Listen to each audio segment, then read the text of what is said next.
అసలిది కదా ఒక సంబరం, ఒక వరసలా కదిలిన క్షణం, ఇక తెలియదే ఒంటరితనం.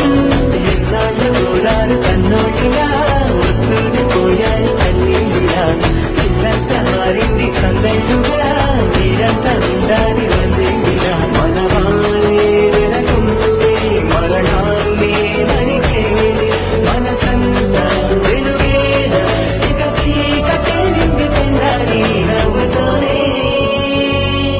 10 మంది ఉండగా